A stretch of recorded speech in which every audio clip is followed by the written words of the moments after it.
Good evening. Whoa. I'm Alexander Rose. I'm the executive director at the Long Now Foundation. Just a reminder that we do have a reception at the Long Now Museum space afterwards. Please join us to continue the conversation. And as many of you know who come to these, actually, this is an interesting lecture to maybe ask this question. How many of you, is this your first Long Now lecture? Oh, wow. Okay, so that's rare. We usually have the opposite ratio. So welcome to you all.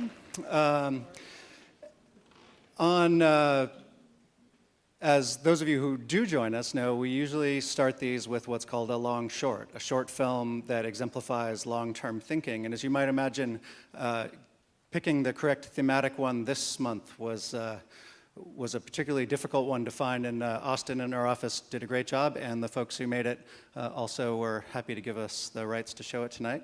It's called Duality, and enjoy.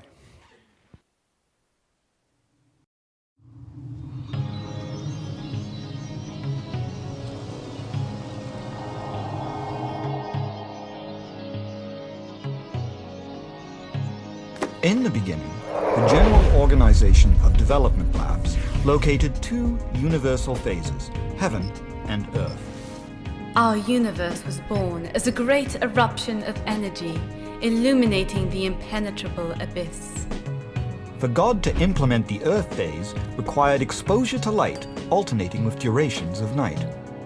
For within our solar system, Earth was made by packing such dust till it became one of many molten spheres. Now seeing potential for other areas of experimentation, God announced a bold 6-day solution. So in this age of chaos, there was a great collision of two celestial bodies, our own with another. First, God initiated the distribution of a blue atmospheric gas field to separate Earth from heaven. And so begat in the wake of this destructive union, the seasons to shape our planet and the moon for us to gaze upon. To convert Earth's inert surface to renewable resources, God patented a breakthrough fertilizer-applied matrix. Behold the heavy bombardment of icy rockets that pierced our planet and seeded it with bacteria and protein. For basic user interface, God installed Zodiac, a celestial-based time management application.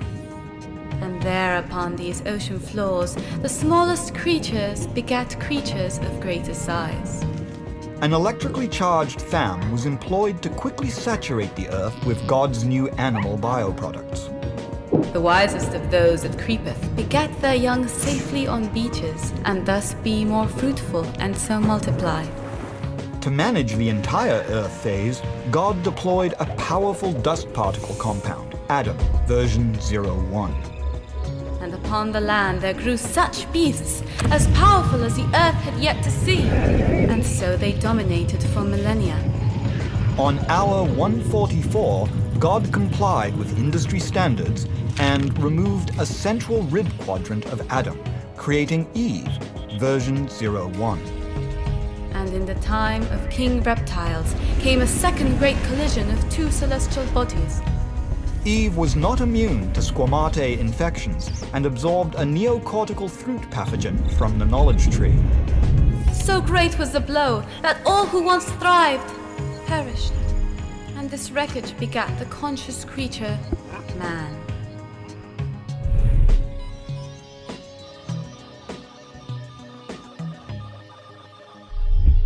Henceforth, mankind has forever yearned to answer the question of how we came to exist.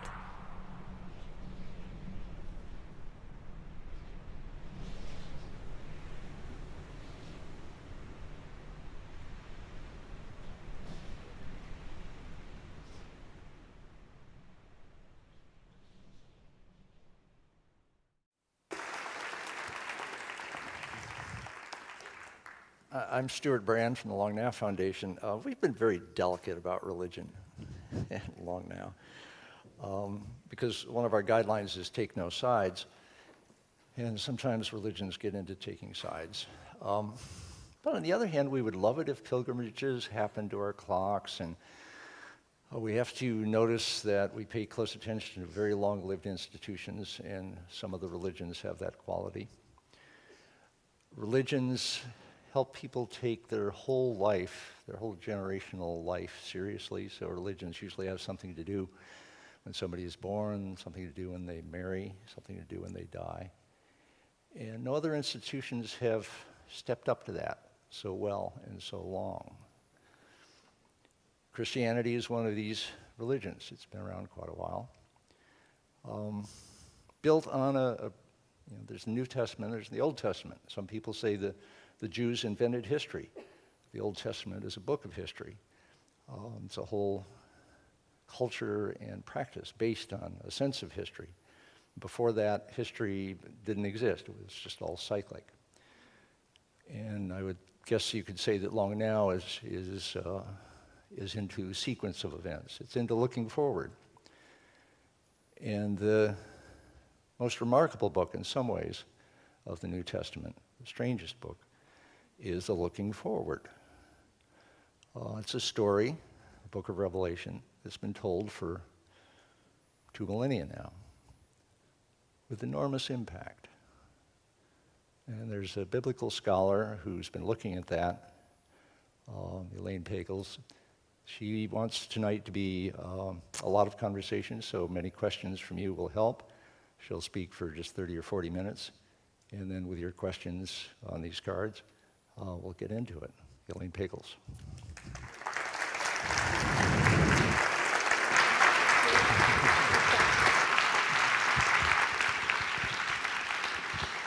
Thank you. I'm delighted to be here and talk about the strangest book in the Bible. It's certainly the most controversial one. This book actually doesn't have narrative in it. It doesn't have ethical teachings. It doesn't have sermons. Really, it's all visions. It's dreams and nightmares. In case you haven't read it lately, I thought we'd do a very quick sort of Cliff Notes version of the book and what's in it.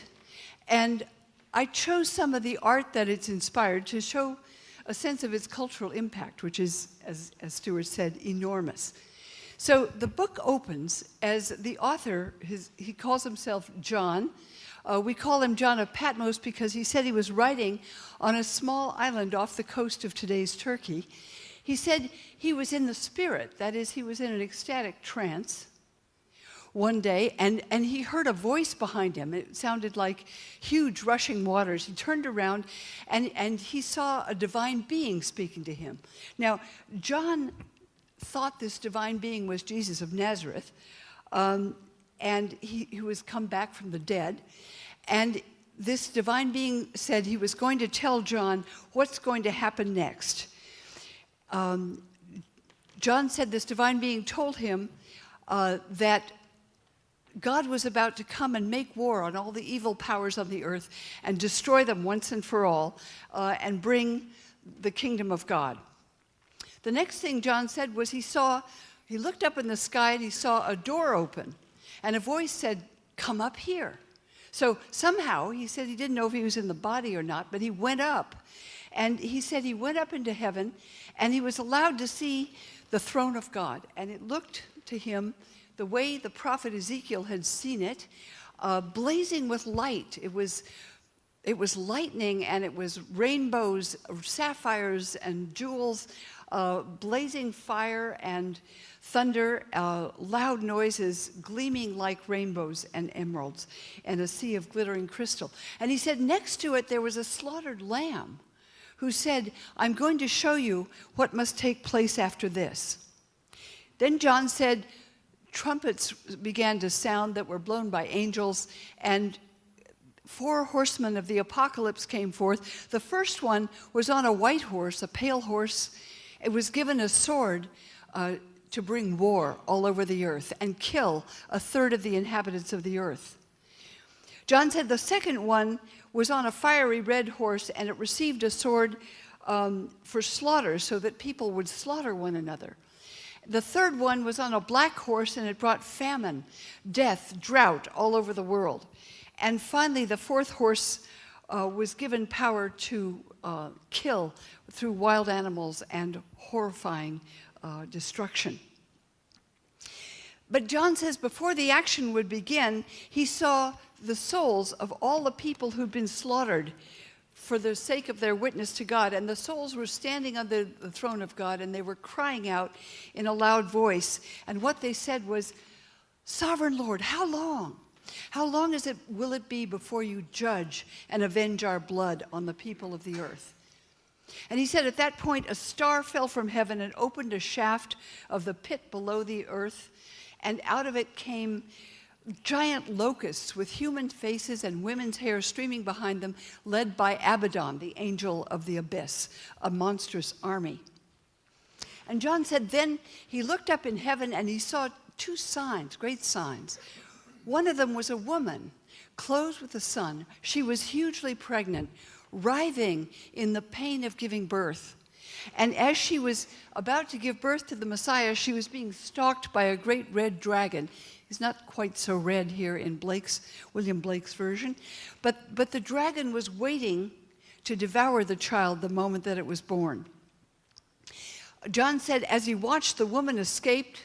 The child was caught up into heaven, and he saw something shocking. He saw war break out in heaven. So Michael and his archangels were fighting against the dragon and his angels, and the dragon and his angels were thrown out of heaven. This is the story Milton tells in Paradise Lost.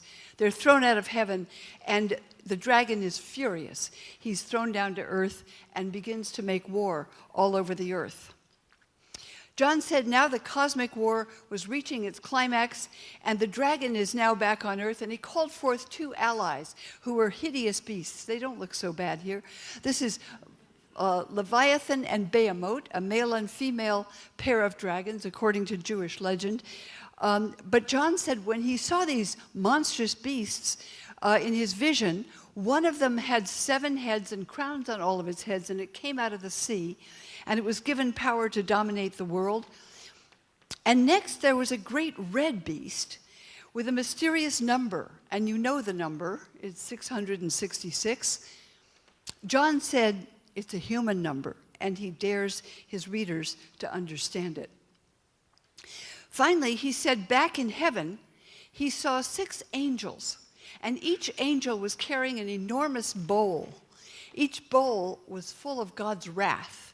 And as each trumpet would sound, each angel began to pour God's wrath on earth, and terrible things happened.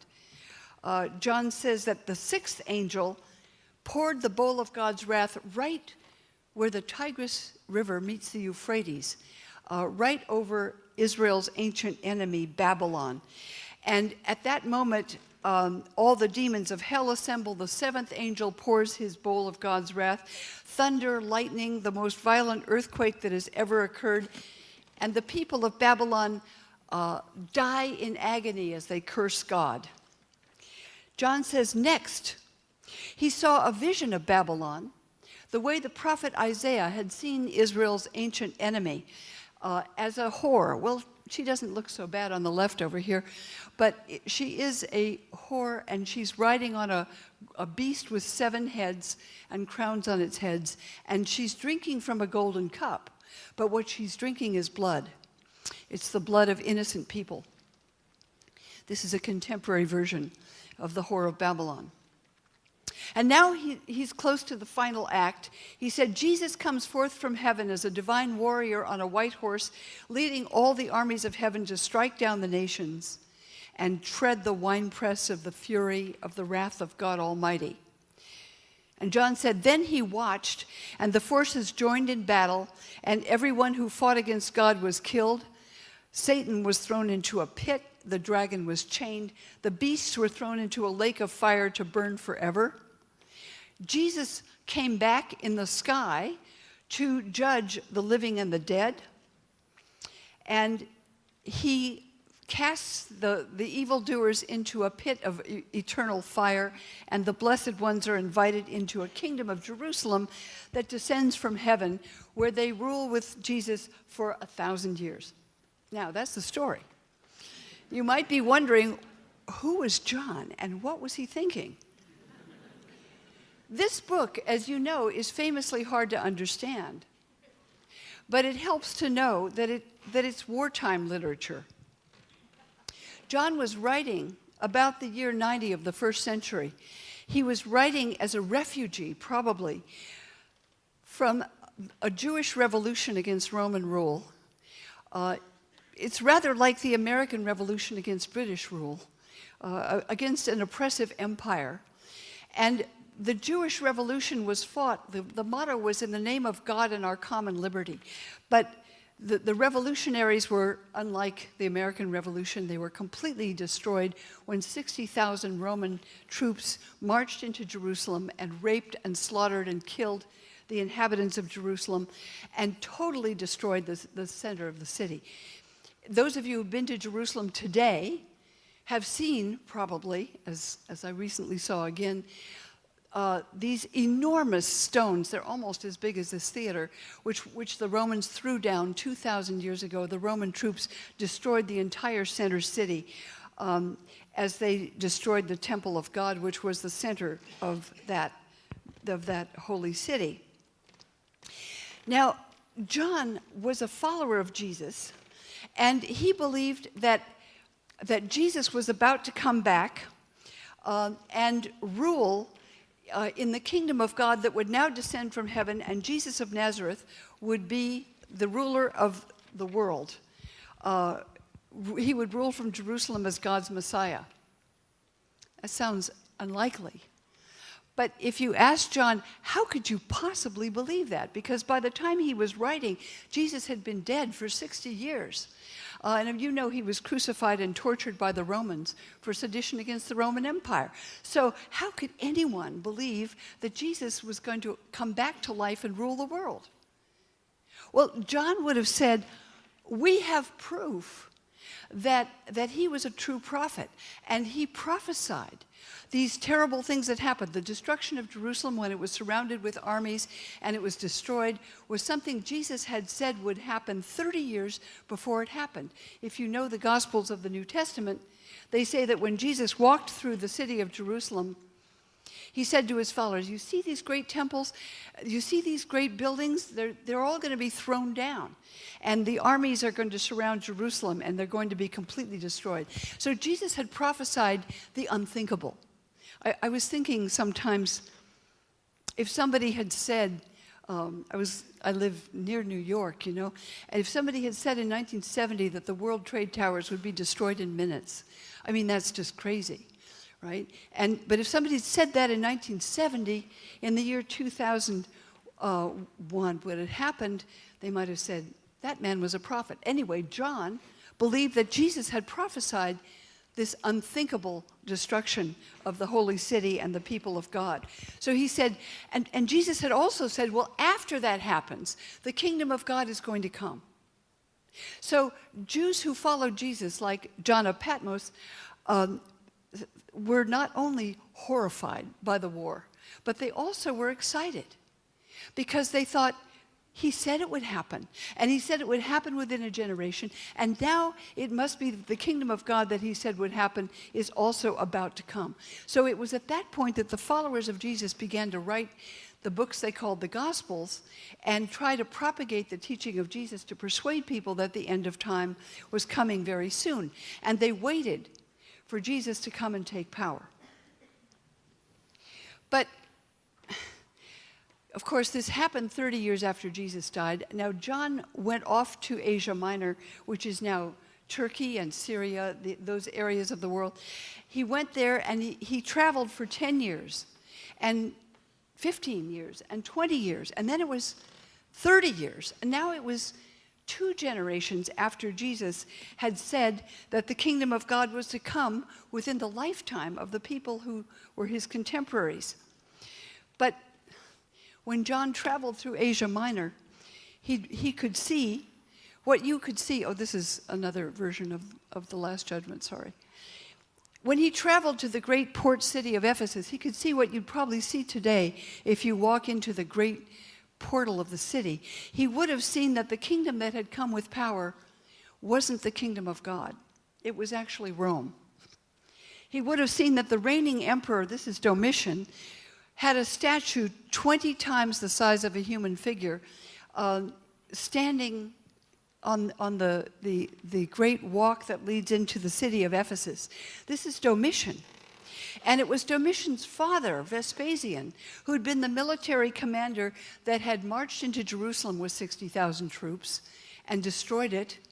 It was Vespasian's brother, Titus, who had completed the destruction of Jerusalem, and Titus's soldiers had set fire to the great temple of God. So now, this unholy trio, from John's point of view, is ruling the world.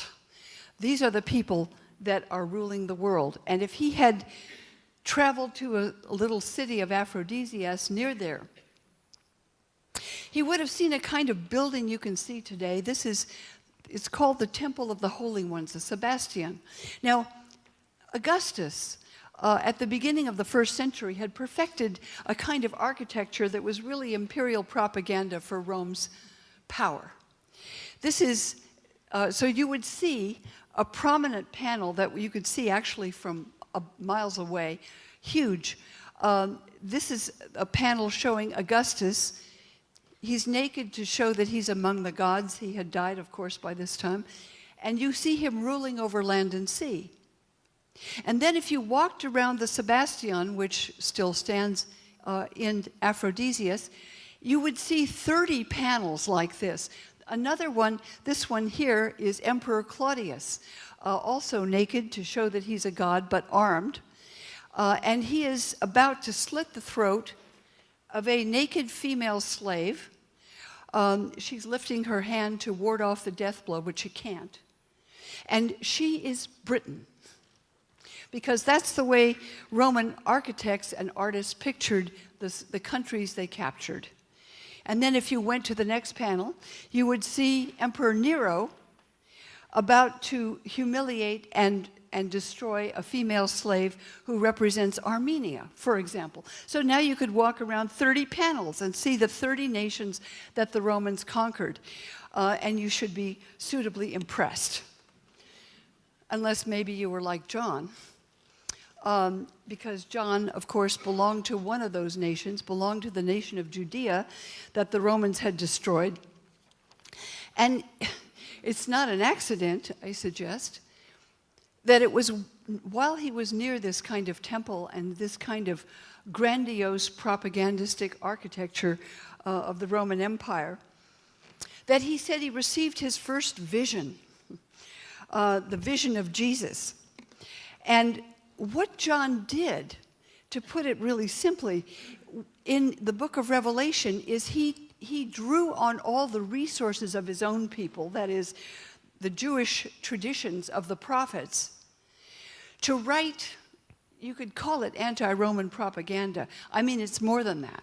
But it was also, it was literature designed to fight the kind of propaganda that he had seen propagated by the Romans to celebrate their great empire.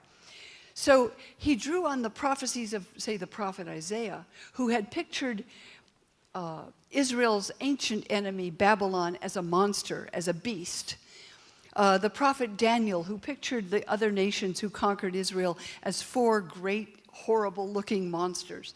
The prophet Jeremiah had pictured Egypt, or the Pharaoh, who was another sort of classical image of Israel's foreign conquerors, as a great sea monster that God would spear and slaughter and scatter its body all over the world, just the way the people of Jerusalem had been scattered all over the world. So what John did was take all of those images of the horror, the beast, the monsters, and basically rewrite it to say, well, now Rome is the new Babylon, the new Egypt, the new monster, the power of evil in the world. And even though it rages like a monster, even though it's decadent as a whore, it's going to be destroyed when God triumphs. That's basically what he tells in this book. I came to experience the power of this book when I was about 14, when I joined an evangelical church. I went to an evangelical rally in San Francisco, as a matter of fact. My parents were horrified. especially horrified that I loved it. I fell right into it. The intensity, the way the singing was very powerful, the conviction that people shared, it was remarkable. And there was a sense of a spiritual dimension that I was told didn't exist. So I joined that evangelical group, and I went to this church for about a year. And I found it very powerful. And after that time, the people in the church told me that one of my friends was going to hell because he was Jewish. And I realized that had nothing to do with what had attracted me to this church. So I left. But years later, I kept thinking there was something about that experience that was very powerful. What is it about religion, not just this kind, not just Christianity, but any religion that is so remarkable and powerful? How do people get drawn to it? So a long time later, I went off to graduate school with the naive idea that if I did, I could find out how Christianity started. And what had drawn me into that kind of Christianity and why I had to leave it. So I began to read Greek and start to read the early Christian writings. But when I got to graduate school, as many of you know, I was really astonished because my professors had file cabinets full of gospels I'd never heard of. And they also had books of Revelation I'd never heard of, many of them. And so now we know that John's book of Revelation is not unique. It's not the only book of Revelation, although it's the only one that most of us had heard of. It's really one of an outpouring of books of Revelation that were written between the 1st and 3rd century. They were written by Jews, they were written by Christians, they were written by Egyptians and Greeks, all kinds of books of Revelation.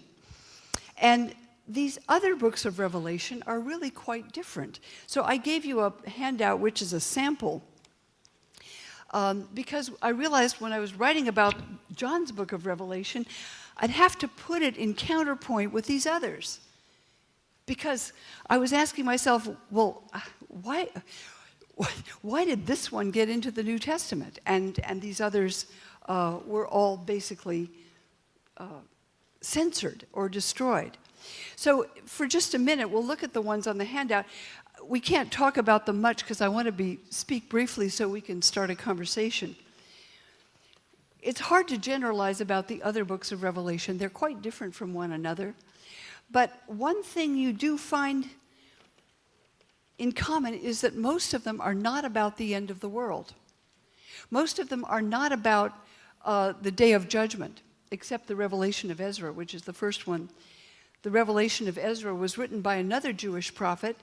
The author of the Revelation of Ezra was not a follower of Jesus, but like John, he does write about the end of the world. He writes about the day of judgment. He writes about God's justice, and he begins writing, for the same reason John does, in agony over the destruction of Jerusalem. As you see the opening of the book there, he says he couldn't sleep at night.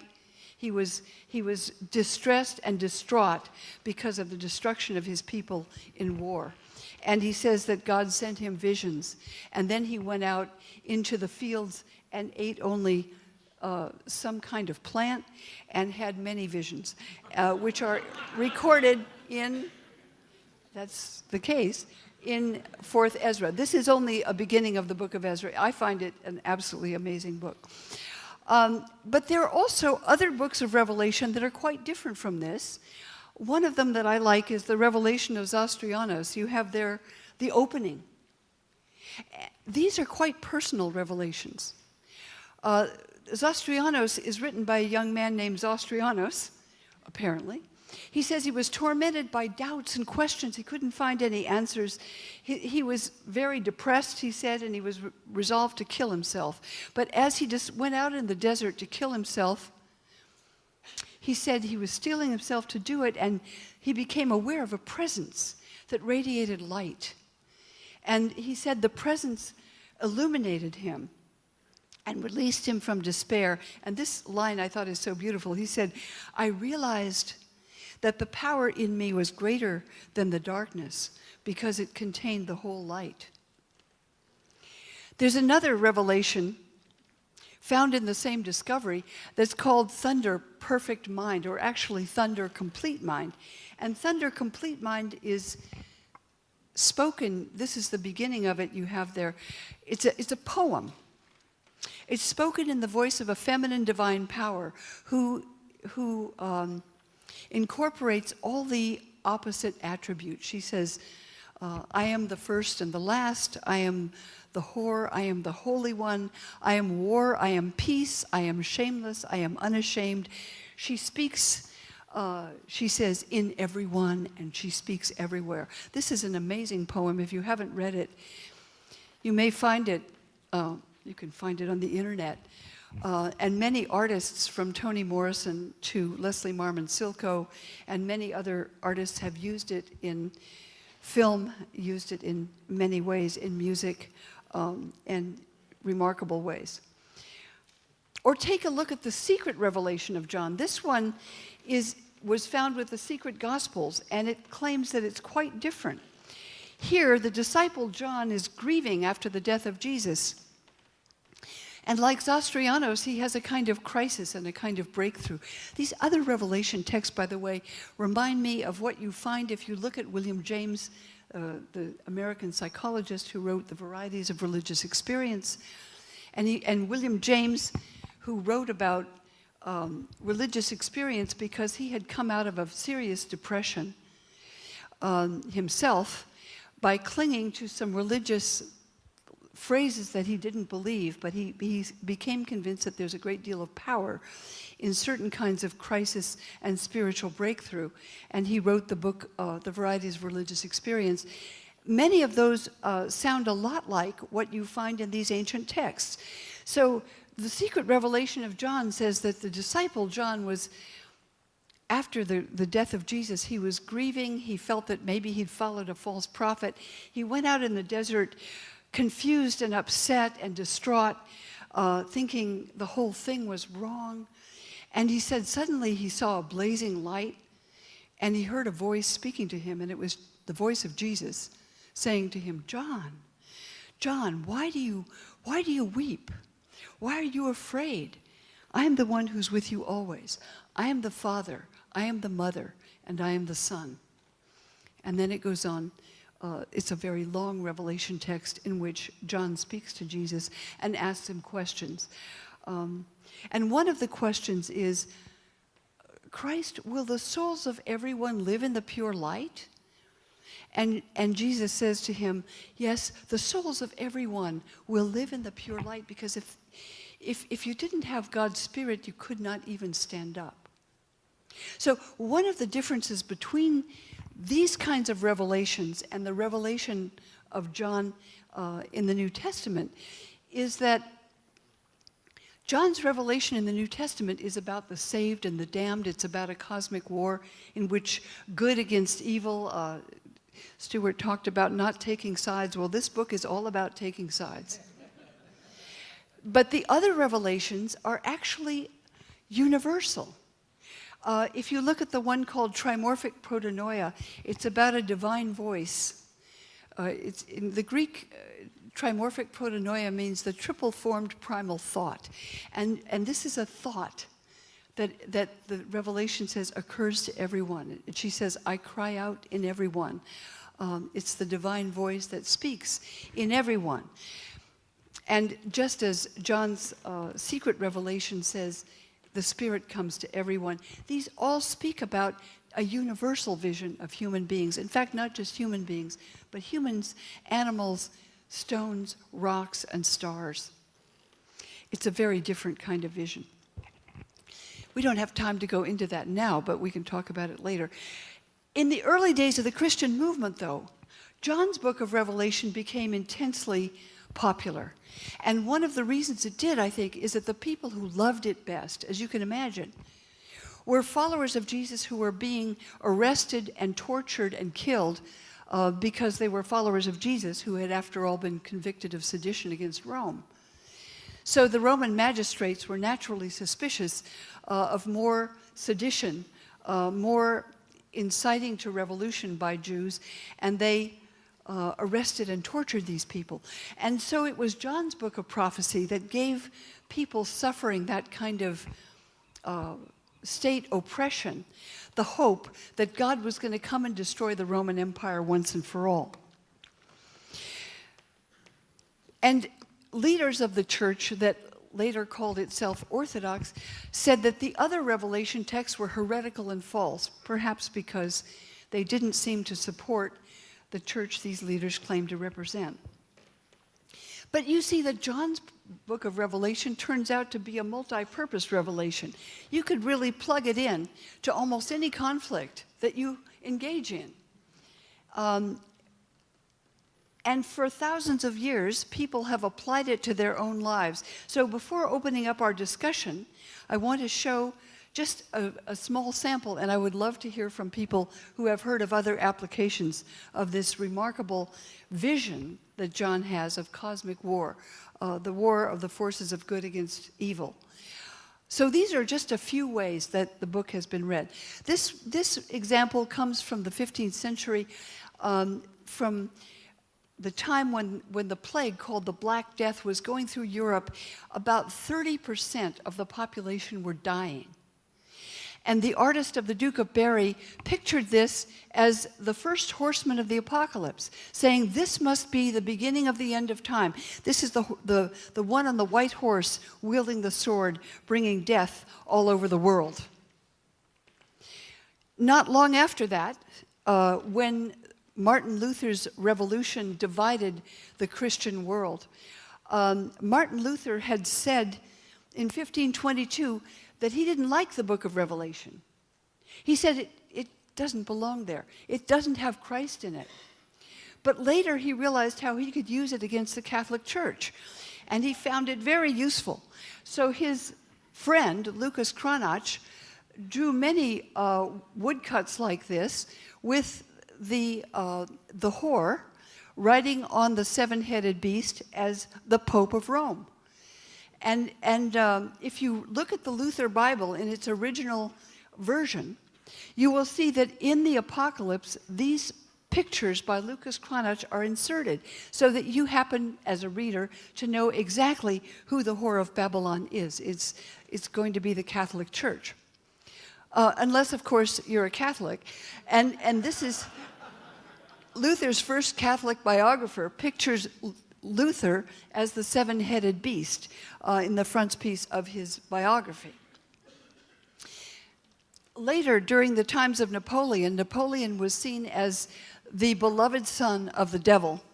And this language and these images were read in terms of the Napoleonic Wars. In this country, in the horror of the Civil War, the book of Revelation was intensely read by people on both sides. This is a Southern cartoon of Lincoln being strangled by the beast, which is the Union, being destroyed by the Union, and the horror of that war seen as the beginning of the end of time. And this, you know, is the famous Northern war song.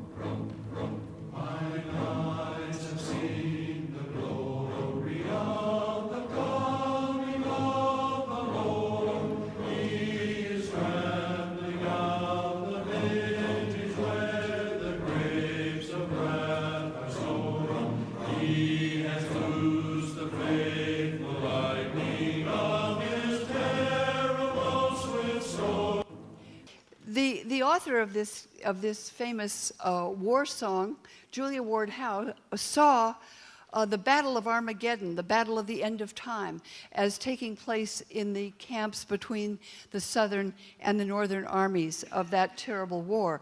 And it was seen as a punishment for the sin of slavery by the president, of course, Abraham Lincoln. At the same time, in London, some were seeing London as Babylon, and of course Thomas Hobbes wrote his famous book Leviathan, talking about the great monster that was contemporary society. During World War II, this is Dr. Seuss, right? Dr. Seuss's political cartoon with Hitler as the great beast being petted here by Lindbergh. who doesn't get it. And then also you could see that on the other side of the war, because this imagery is so malleable, because the imagery is so powerful and it works so viscerally, it can be read on both sides. There's a book called The Holy Reich that talks about how Joseph Goebbels wrote propaganda for Adolf Hitler saying the Dritte Reich, the Third Kingdom, the third millennium, was the millennium of Christ's kingdom, which was initiated by Adolf Hitler. And there was a great deal of propaganda that Hitler's followers tried to persuade both Lutherans and Catholics, and with quite a bit of success in many cases, that Hitler was initiating the final kingdom of Christ. And then you have this. This music is written on the other side. It was written by Olivier Messiaen, French composer, a Catholic. He was imprisoned in a Nazi prison camp in 1941, and he said one day he walked out of the camp and he saw a rainbow. And when he saw the rainbow, he said it reminded him, I can turn it down a little, it reminded him of the book of Revelation, in which you see the angel standing with one foot on the land and one foot on the sea. He saw, the book of Revelation talks about an angel that stands with a rainbow over its head, and the angel says, "And there shall be no more time." And so Messiaen wrote the quartet for the end of time with the instruments he had in that camp. And it was played for the first time for prisoners and guards, because he saw this as the coming of the end of time. You remember the operation called Shock and Awe, not so long ago. It's named that, apparently, because some people understood that the angel, the sixth angel of the book of Revelation, you recall, pours the cup of God's wrath right over the Tigris-Euphrates River, which is Babylon, and of course is Baghdad. And the explosions and the light and the terrible noise and the death was understood by some to be the delivery of God's wrath, shock to the unbelievers, and awe to those who understand. A kind of a code. Finally, this is a different kind of use of the book of Revelation. It's been very much loved among people who suffered terrible oppression, in this case, African American preaching, music, and art. This is an artist whose work I saw in the Guggenheim, James Hampton, who called himself the director of special projects for the third millennium. And he created a throne for God and the Lamb of God, pictured from the book of Revelation. The medium was cardboard and aluminum foil. He did it in his garage. And it's quite an amazing picture, quite an amazing installation. And he knew, of course, that there's a great tradition of the songs of people who see the book of Revelation promising what some people say, they said during the Civil War that it was the slaves, the Africans, enslaved Africans, who cried out under the throne of God, "How long, Lord, before you avenge our blood on the people of the earth? How long before you turn it around?" And those who now suffer will be the ones who reign in Christ. Whoops. Start that. So, with those examples, I want to stop and open up our discussion. Thank you.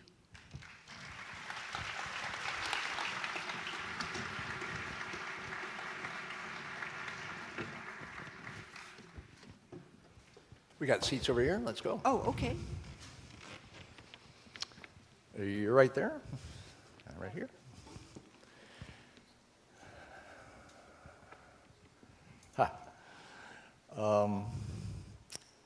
Have your religious views changed any since the writing of Gnostic Gospels?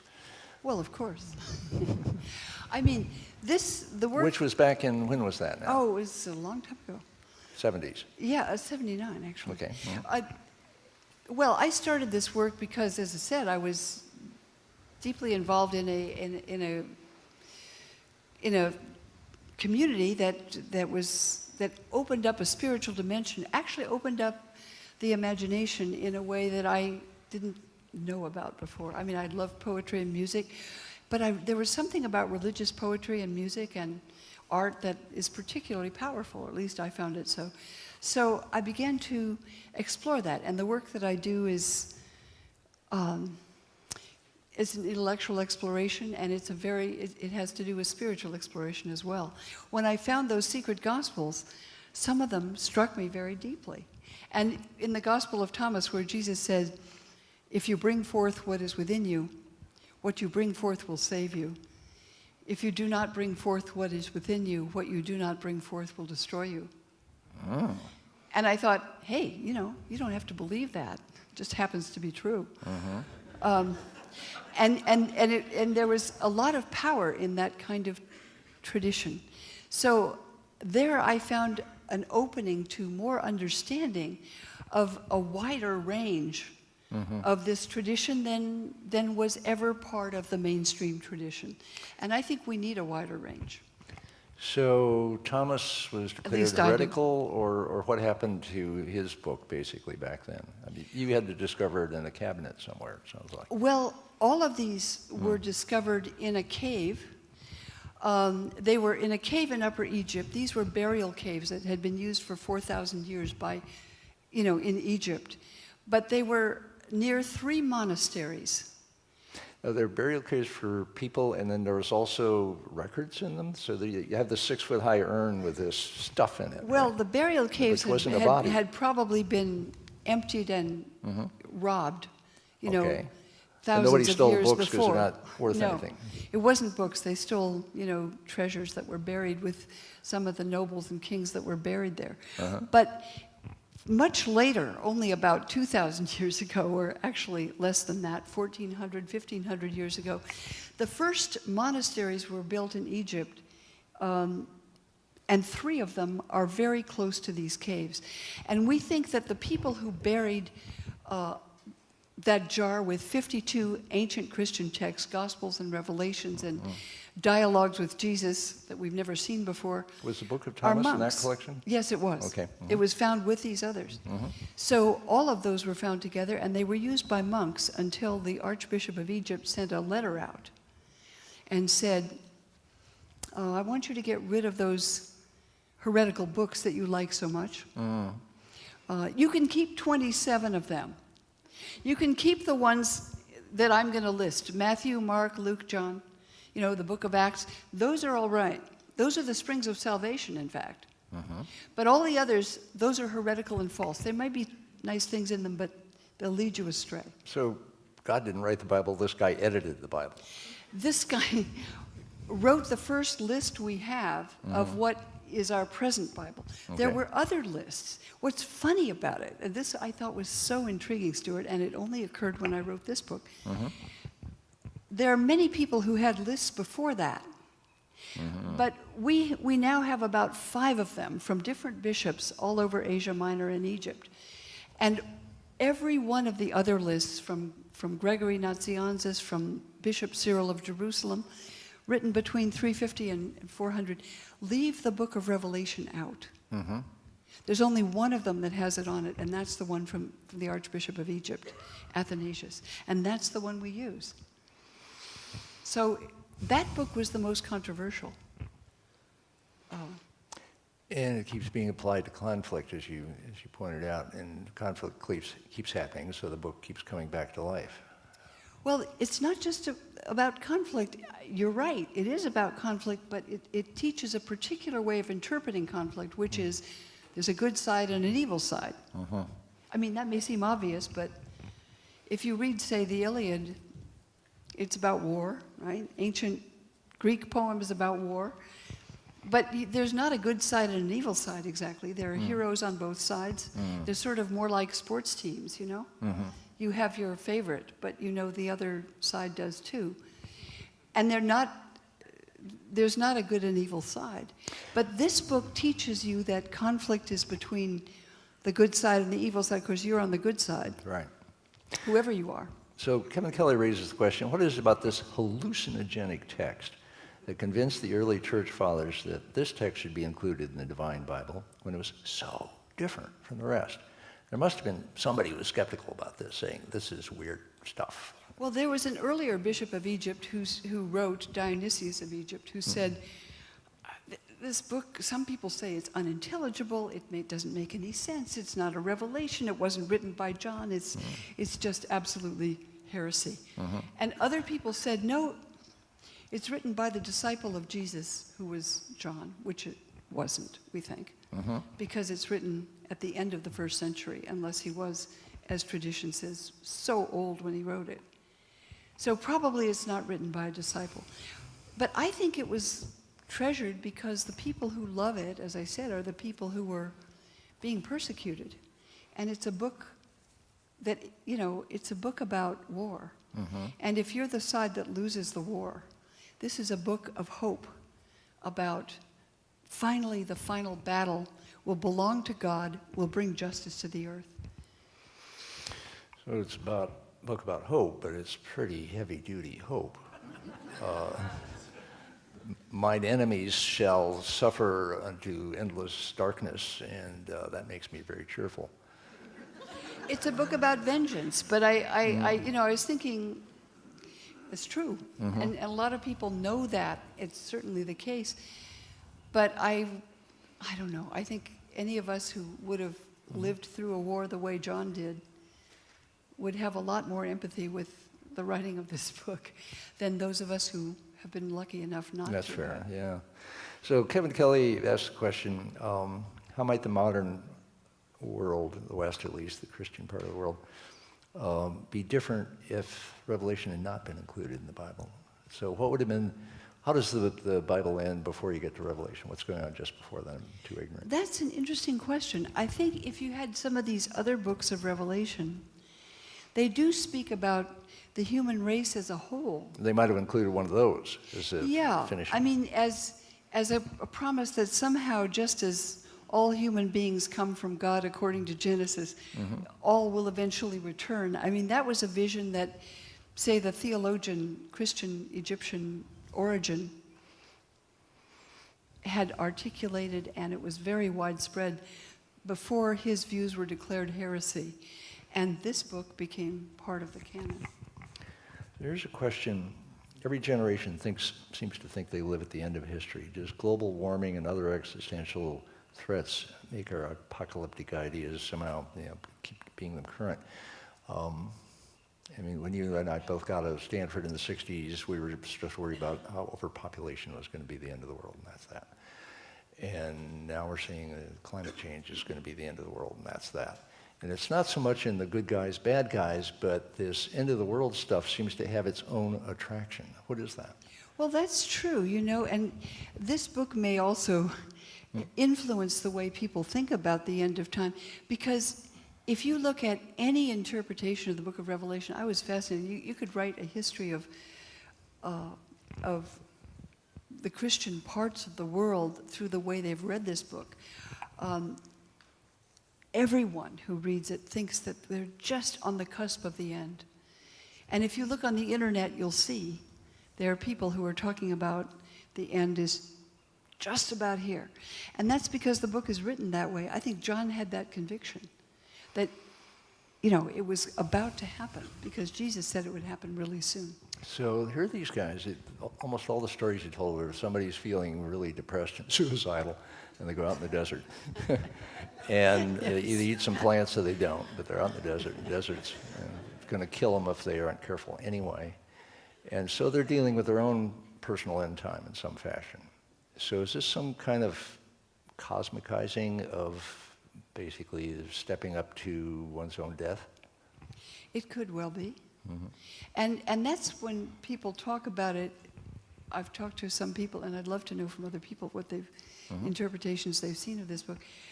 It's also a book about hope. It's as though it's as though you take all your worst nightmares of plague and war and atomic war and destruction and chaos and death everywhere, and you say just wrap it up in a huge nightmare.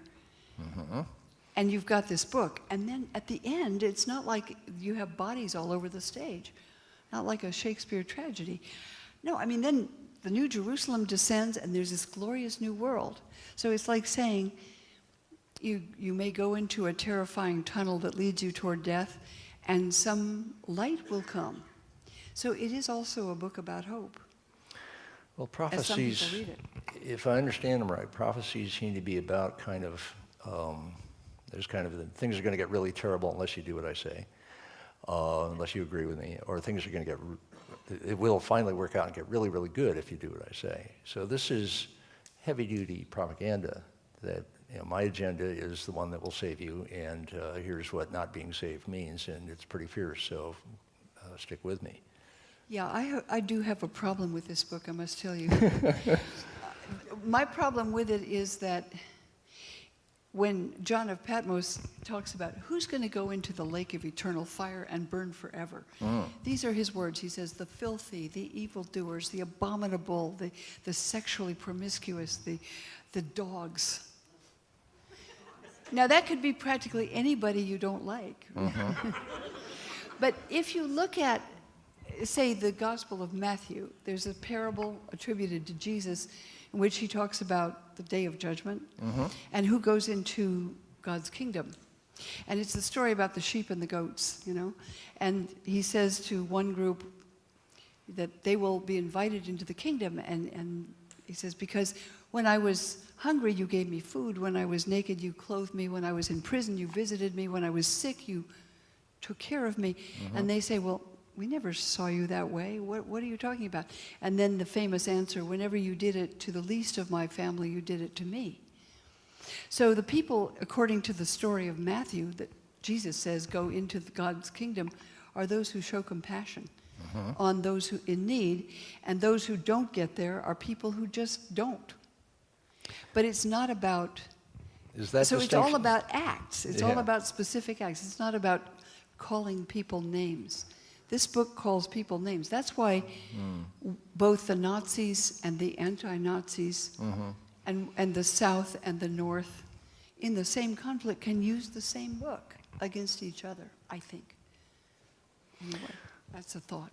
So there's a whole bunch of people who think end time. There's a set of people, probably not in this room, who think that 2012 is the end of the long count for the Mayans, and that's it. It's all over, right? And at long now, we're worried that we say this is a 10... Well, yeah, that keeps happening. The 10,000-year clock, often the sort of the first question is, are you serious? The second question is, well, what happens in the 10,000th year? And we're trying to say actually 10,000 years plus. You get some, soften it. And we have the same thing with, I do a lot of work with scenarios with Global Business Network, and we're going to do the scenarios for 2030, and all the scenarios go to 2030, and then the world ends. There's no sense of continuity, and I'm just getting this weird sense of the attractions of some kind of finality, of some kind of point in time where we can say, well, that's it. And for a long time, the year 2000, there's a Y2K version of the apocalypse. There was all of the things that are about the future always said the year 2000. And Danny Hillis said the future is getting shorter by 1 year per year, all the way through the 80s and 90s. And what is that attraction of a specific end time? Well, I'm not sure. I mean, maybe people here have some suggestions about it. I mean, I do think it's because we all do have an end time. And that is an awareness that we have. And Here's Kevin with questions, and you can stay if you want to. No, he's way too Christian to stay.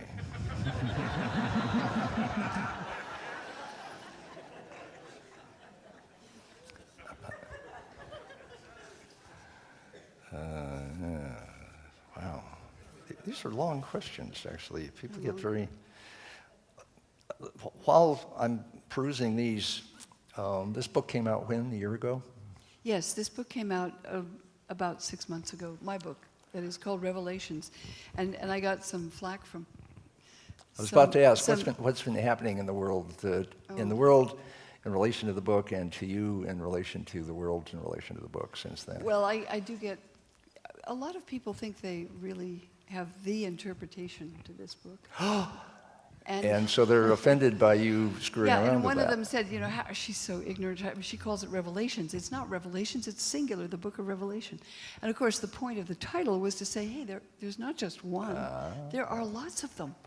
And that's partly what the book is about. But others have consigned me to hell along with an interesting company. Is that a first? I haven't even been consigned to hell before. No, it's happened before. Is it extra because Revelations has all this emotional weight? I think this book is very powerful. And one of the reasons I wrote it, you know, I told you that I've been thinking about the history of religion since I read about religion, and I've found it very compelling myself when I was told it wasn't. So I think, why is it in the 21st century that there's still religion when, you know, a lot of us were brought up to think, well, when people are scientific enough, it'll just wither and go away. Then I was thinking about the work of some neurologists. I thought about the work of Antonio Damasio, who teaches at USC. He wrote a book called Descartes' Error, and it's about overvaluing rational thought.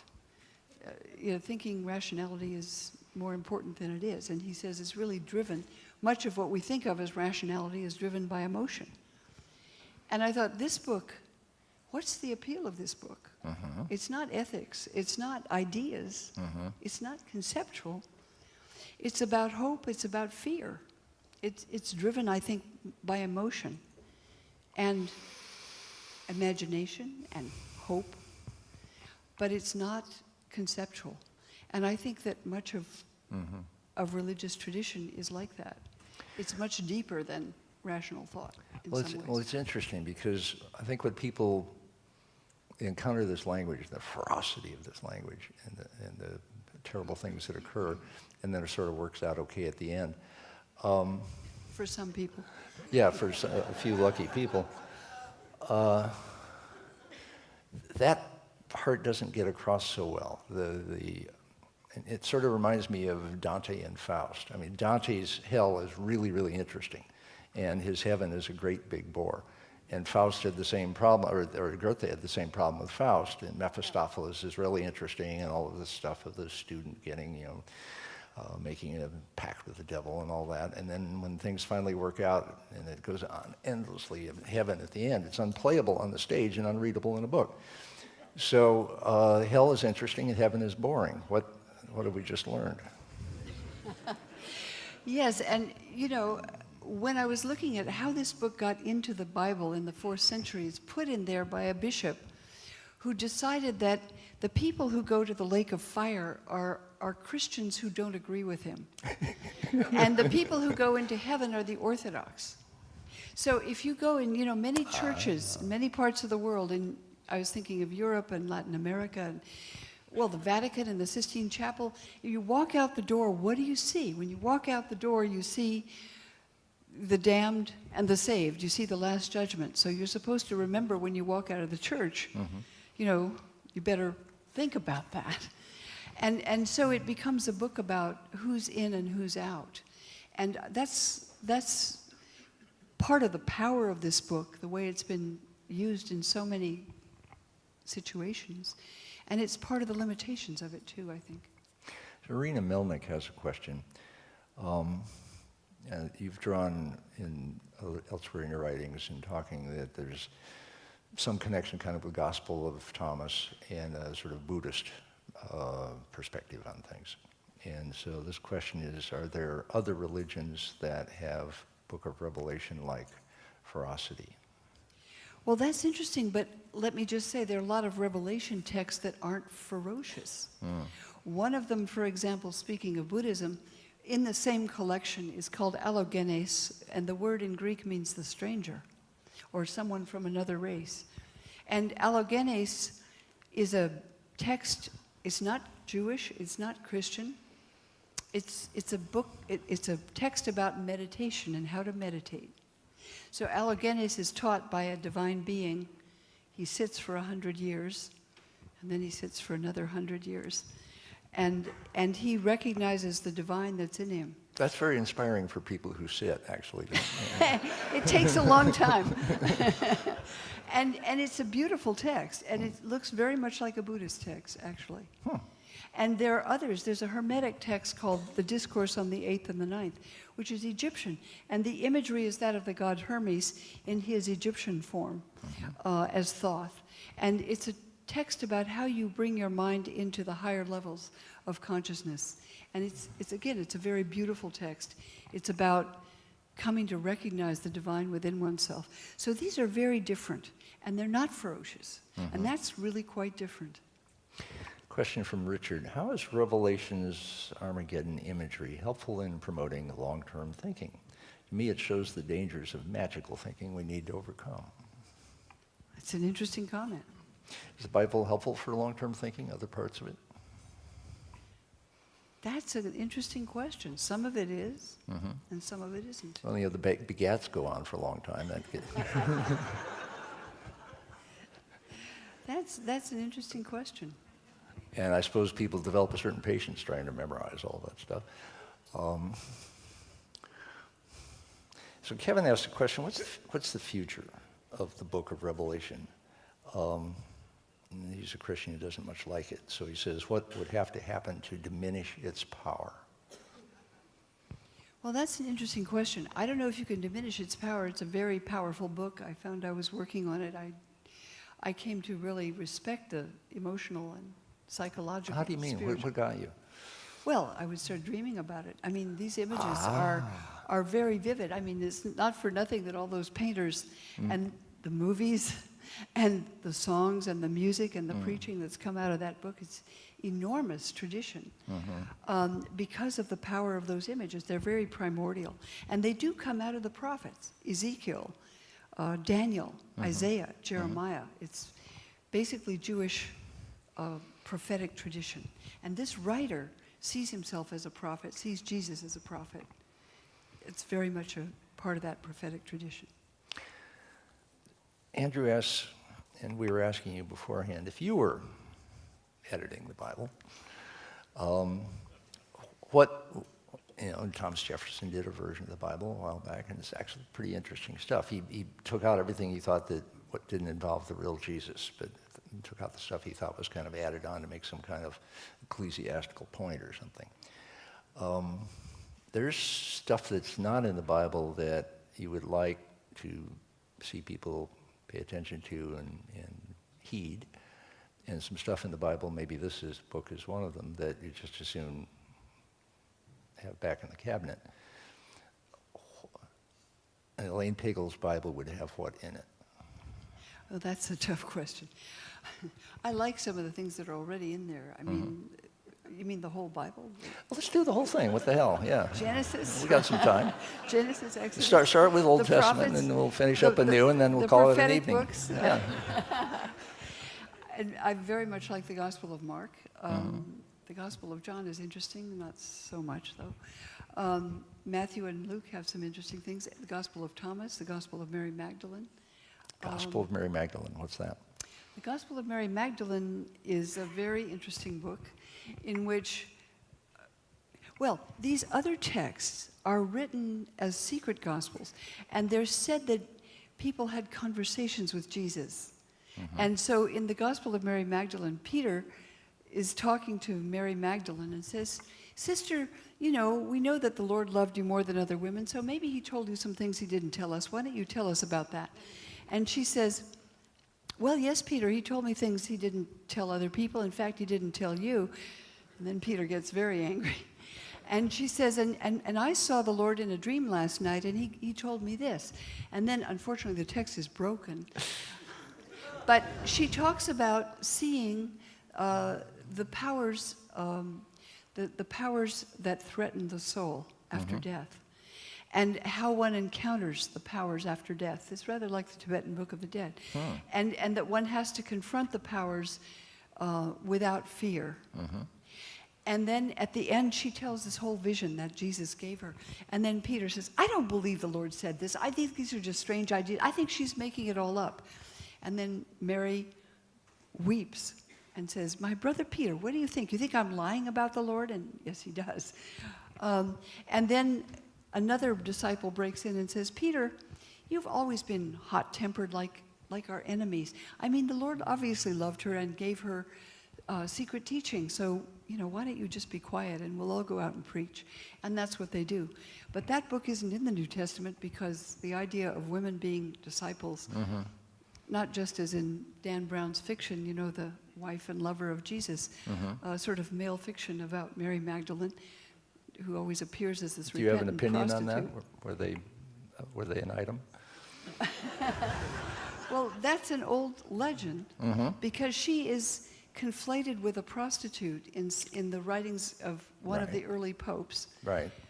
Probably because many people regard her as a saint or as one of the major disciples. You see, on the Mount of Olives, there's a Russian Orthodox church of Mary Magdalene, but she's often not regarded that way in Western churches. And the Pope says that women can't be priests because Jesus didn't choose any women. But that's why this book is particularly... All of the religions of the book are pretty heavy on women, it seems like. That's true, they are. Is this because this is an agricultural period, or it's the Mideast, or it's the desert, or what's all that about? Ancient culture. All ancient Roman culture. culture is that way, and Greek, and Were the old Buddhists, were some of them that far the back? Buddhists were not so great either on that. Okay. Right? Some of them have changed the traditions. Okay, so that's a good reason to have the Book of Mary Magdalene in your Bible. What else? Thunder Perfect Mind. These are probably mystical texts about the presence of the divine in everyone. And I probably would have books that are not just Christian, like Thunder Perfect Mind, which is not a Christian book. But it's not a Christian poem. It's from that period? Yes, it's probably from a poem of the goddess Isis. My colleague Toni Morrison has written 4 songs that she took from this book, which I've heard performed. They're quite beautiful because she found this religiously powerful. Toni was raised Catholic, and she found in that book something about the divine presence. These other books called Trimorphic Protonoia and are about the feminine manifestation of the divine. In Jewish mysticism, as many of you know, the feminine manifestation of God is understood to be the one that's immanent in the world. And that's why many of these texts speak about a feminine presence of the divine, either understood as Sophia, as spirit, Ruach, feminine in both Greek and Hebrew, or Shekinah, which means the presence, which is also a feminine word in Hebrew. So it's understood as a feminine aspect of the divine. And that's many of these poems and Revelation texts speak about that. So we have these 2 Marys, Mary the friend and Mary the mother. Mary the mother, that feminine, made it big time, right? Yes, and the Gospel of Philip talks about all of these Marys as manifestations of the Holy Spirit or divine wisdom. In the Gnostic Gospels, I'd quoted from the Gospel of Philip that says Jesus loved Mary more than all the disciples and kissed her often on her, well, they reconstruct mouth, but it's actually a blank. We don't know. And that's why Dan Brown took off and wrote that, Jesus loved Mary Magdalene and they were sexually involved. But if he'd read the book, the Gospel of Philip, he would have seen that Mary Magdalene and the mother of Jesus are all manifestations of divine wisdom and the Holy Spirit. It's a mystical book. Okay, so it sounds like this, a bunch of guys are responsible for the Bible that we mostly see in churches, and it would be nice to have a female-edited version, which just draws out the rest of the balance It that may I think be, you're but speaking these of. are really more about how to find access to the divine, right? Okay. And the suggestion in these mystical texts, as in the Gospel of Thomas, is that you could do it yourself. And that's why the monks love them, because these are about access to coming closer to God. There are ways to do that. That's why these texts were all collected by Christian monks until the bishop told them to get rid of these books. And somebody disobeyed him and buried them instead to preserve them. So our generation has been dealing with, do we like religion or do we like spiritual practice? And what you've been saying about you can do it yourself is on the side of spiritual practice. And over on the other side, we have the whore of Babylon, the Pope, saying, no, actually, it's, there's this apparatus, and you're supposed to be part of it, and then all is well. And there's others saying, end time comes, if you're not part of this other apparatus, you will be left behind and burned forever. Is this argument going somewhere, or is it a perpetual Well, one? these kinds of texts were censored, and I think it's because they do suggest you don't need to go through a priest or a church, or you don't need that intermediary, and that's why they were loved by many people, and this movement was very different. In the beginning of the Christian movement, it had many more voices in it than we now have. So you've been noticing that sort of social media and injustice can be imaged by almost anybody now, and then that can be broadcast. Is this a deinstitutionalization of important things going on? Say that again? We're coming up on, you can do it yourself more and more. Oh, yes. And you can do these things in relation to other people directly without going through Rome or the CIA or religious various institutions, yes. institutions. And so is, in a sense, justice and right living getting grassroots in a permanent way, and that this would then answer Kevin's question, is the book of Revelation to start to back off if we aren't having to institutionalize our conflicts? Yeah, I mean, I think these really are a lot of what was lost in Christian tradition. When Christians say, if you don't belong to our church, you're going to hell, that kind of thing. The kind of thing that I heard when I was in one of those churches